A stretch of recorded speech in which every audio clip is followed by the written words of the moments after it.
Thank you for staying with us. Now, it's a fact that change is the only constant thing, whether good or bad. Change has the power of compelling us to search deep within ourselves for alternatives and for better results. For better results. Now, for some experts' perspective is how can we begin to mitigate the ugly reality of this time. So our guest today is a member of the Chartered Institute of Marketing London, an astute businessman with entrepreneurial experience, an award recipient of the Nelson Mandela Leadership. Our guest is a young patriotic Nigerian, husband and father. It's a pleasure to welcome Dr. Ekene Ndubude. He's the MD of Zebulon Homes. Ndubude. Sorry, I apologize. Ndubude. Yeah. Yeah. Okay. It's a pleasure to be with you guys this morning, and I'm here just to contribute, to the developing and evolving topic that we all need today in Nigeria. All right. Thank you, and welcome to the Family Show. Families have tightened their belts for a long time now, and that belt at this point in time seems to be eating so deep into the flesh. Now, how can our focus today, which is investment culture, bring some relief and respite?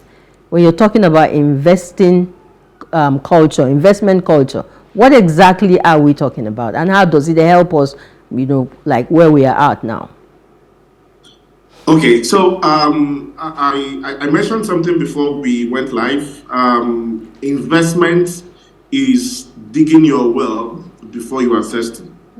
And the term investment culture is something I may need to define so that it becomes clearer for people to understand. Okay. If you look at the word investment culture, it is a combination of two major words, investment and culture.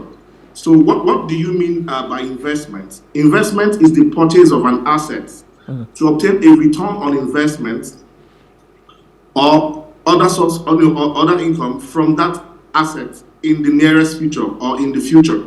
So if you look at that definition, it is the purchase of an asset to obtain income or value in the future. So now there is a major word there, assets. And it's necessary I define that word asset because some people mistake asset and liability, which we need also to understand. Asset is something that has current or future economic value to a person, which is what brings in money. But a liability is something that takes money away from you. Do you understand what I mean? So now the investment culture. And the other word there, culture is the way of life of a people or of a society. And this investment culture is one of the culture that the rich, the super rich and the wealthy take to heart. It is very important to them because they understand that one thing is common between them, the rich and the poor. Two of them save. But the wealthy people or the rich people, they save to invest. But the poor people save, to spend, which is a total two opposite sides. Okay. So we should understand this, that it's important to save, yes, I know, but what are you saving for? Are you saving to spend and then nothing comes into you, or are you saving to also to invest into an asset or into an asset that brings income steadily to you? And I told you guys before we went live that investment is digging your well before you are thirsty, which is very important today in the world. And then you can also classify assets in terms of their convertibility, the easiness of their convertibility. Maybe there are current assets and non-current assets. That's the ease it is to convert that particular asset that you have bought into cash. And then there is based on their fiscal existence, there is a tangible asset and also non-tangible assets. So this is where the idea of cryptocurrency or bond or shares and then real estate comes into play. And then based on their usability, you are also looking at operating assets and also non-operating assets. So when you sit down and analyze what you are looking at today to invest, is it easy to convert to cash if you need money? And then is it physical, is it tangible? Can you trace where your asset is? And also, is your asset in use all the time? So sometimes what people refer to as assets sometimes is a liability, and then some things that people are looking as a liability sometimes is assets. So they need to understand based on these little definitions I have done. Okay. I have made already. Okay. Interesting. Yeah. So let's go back to what you just said about some things you consider a liability can be an asset, or something you consider an asset is a liability. So can you give us an example so that we make it very relatable, practical, yeah, for people to just say, okay, what are the things that I consider to be an asset? What are the things that is a house an asset? And let's say I'm not even going to housing and all of that, because not every family or every home can afford owns a house. So maybe you should give examples, detailed examples of what everyday people consider assets and liabilities. And please, that word is important. Everyday people. Yes, regular. Everyday people. Okay. And now, so let me give you an instance. For a bus driver, that bus is an asset. Okay. Because he drives that bus to get people paying for the services. Okay. And that he make money to solve other family problems. Whether he owns it or not. Is that what? Whether he owns the bus or not. Yes, whether he owns the bus or not, because the asset is what brings value to you in the future. So future can be in the next 6 hours. That's the future. Future can also be in the next 10 years. That's also the future. So what brings money to you is an asset. But what takes money from you is a liability. So for instance, for someone who lives on the mainland and works on the island, and he has a car, and he's going to work, and the purpose of buying that vehicle is only to go to work and come back. Now, because of the fuel increment, he is spending more to maintain that vehicle. So at that point in time, that vehicle is a liability.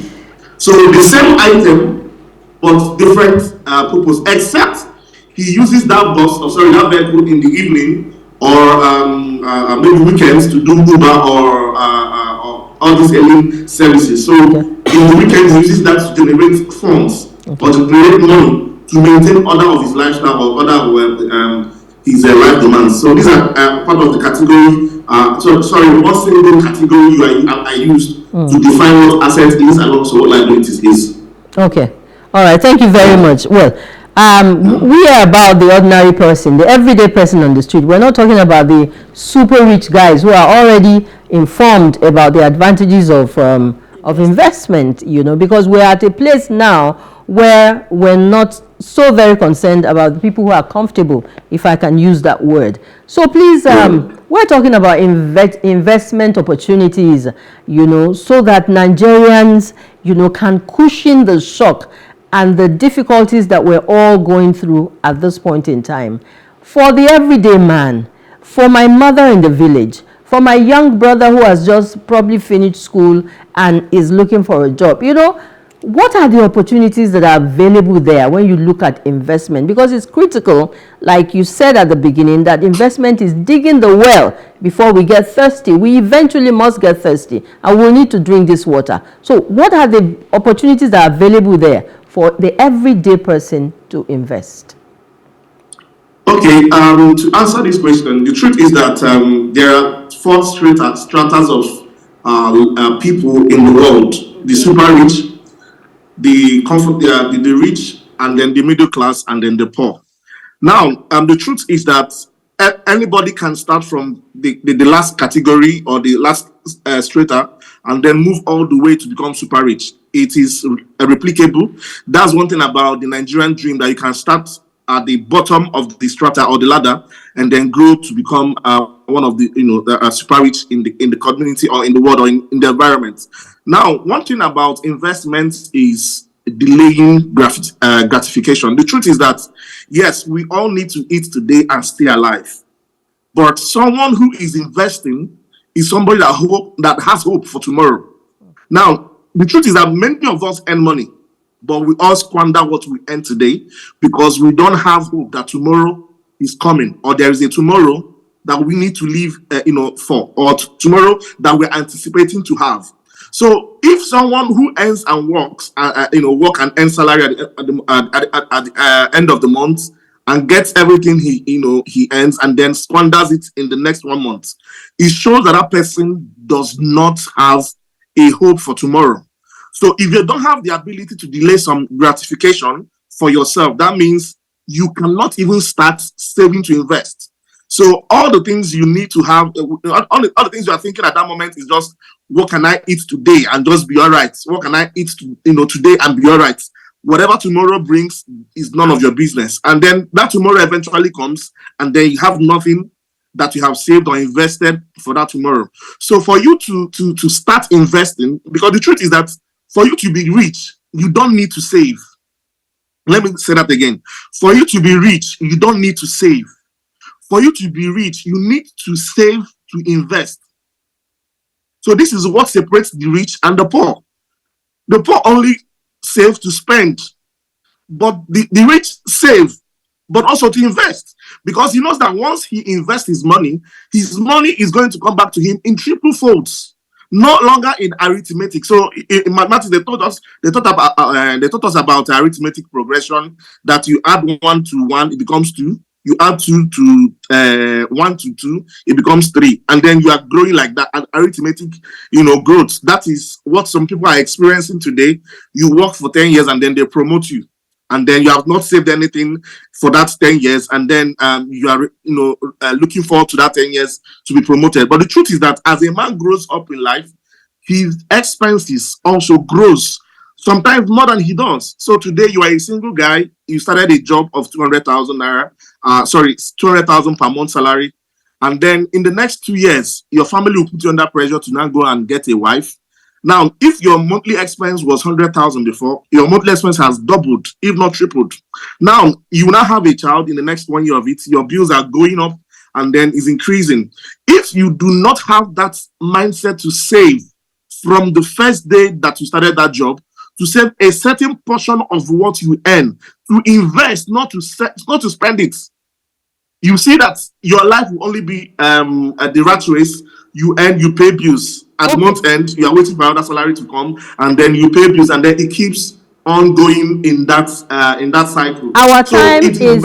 Our time is so fast spent. I know Fumi has a question for you, but I really need you to let us know. This young man who earns 200,000 naira in a month, for example, as a single man, what are the opportunities for him to save? Where can he invest?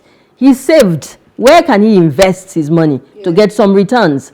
Very quickly. Okay. So let me run with that.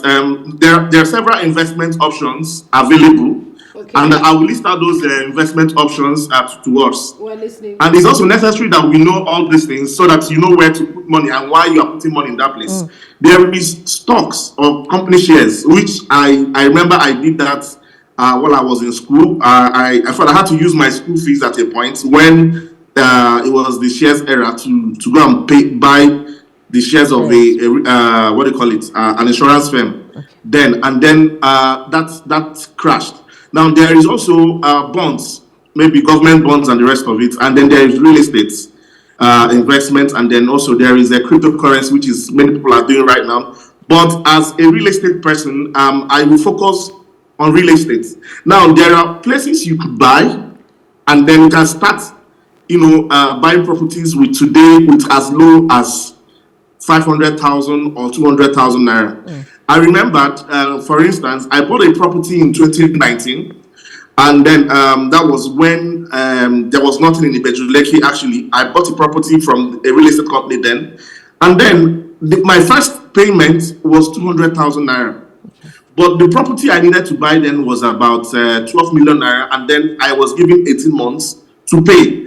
I had to structure those payments, and then in 2022, that property that I bought, each of them was going for 3.5 million naira then a plot. I got 4 plots. Today, as I'm talking to you, each of that property is about 30 million naira. Okay. And we need to go. Yeah, go ahead. And and then there were challenges I had 2021. I needed money urgently for. I had to sell out one of those properties. Then it was selling for 18 million naira, and then I sold out that property, 1 out of 4, and then that I bought for 3.5 million naira, and then I used it to sort out what I needed to sort out. Okay. So this is what we call land banking. You are buying for the future. Do you understand? And then you secure the property or buy with a trusted real estate firm, and then secure the property so that in the next future, when you become testing, you could go back to those places and then convert those property or the investment you have to cash, and then you move forward in life. So if I did not have that kind of investment that I made in 2019 and I became test in 2021, there was nothing I could convert to cash to be able to sort out that, obligation of financial obligation. So it's very important that you can start as low as 100,000 naira or 200,000 naira, 500,000 naira, and become diligent over a period of time to be able to secure your future. All this idea of buying the latest gadgets, looking fly and then looking like you are on the top of the world. Meanwhile, there is nothing holding you. In case you fall today, what are you falling back to? If you have a financial crisis today, will you go back to your mother's house after 2 months that you are unable to receive a salary? So that is what investment is. Something you can fall back to. People have financial issues from time to time. It is common in the world. Even the rich also have that issue. Otedola had that issue, I think, in 2018 or between 2015, 2018. It was because of his investments into real estate that made him to bounce back. So it is necessary that this young man who earns salary of 200,000, if he can condition himself to save at least between 100 to 80,000 per month, save for 3 months and go and make initial deposit in a real estate company, and then start paying gradually over a period of 18 months or 12 months, pay out on those properties, secure those properties in his name. And he knows that he owns this property. He can just do a little fence around it, secures it for the nearest future that is coming, that is coming, that we did not know what is going to come with. A parting question for him. I really wish I could ask more questions, but my director's ringing in my ear that we've run out of time. But thank you so much, Dr. Ekene, because the question I would have wanted to ask, but that would be, a financial planning sitting down with each individual, because how, some people will tell you that now the money they're planning to save and put away, they're using to buy, extra things. Cost of living has gone up, inflation has risen, fuel price hike, but we don't have time for that. But thank you so much. You have said a lot of instructive things that no matter how small it is, we should begin to just put money away, not to just put in the bank and save it, but to invest it into stocks, real estate, and all. So thank you so much. We look forward to having you again soon, so that we can have a fully extended conversation. And I would like to ask, how long are you away for, and when are you back in Nigeria, so you can sit here and I'm back in the next 10 days. I just went to rest and then re-strategize for the new economy that is already here. Very necessary. That's fantastic. All right, so please, when you do come back, let us know so we can re-invite you. I will have a bigger package. Thank you so much. Thank you. Not a problem. Thank you. Not a problem. It's a pleasure. All right then. Bye for now. Okay, Fumi, we're moving on. Yeah, we're moving on to our fitness instructor, and right after that, Farah will be sharing her life lessons with us with her guest today. Stay with us.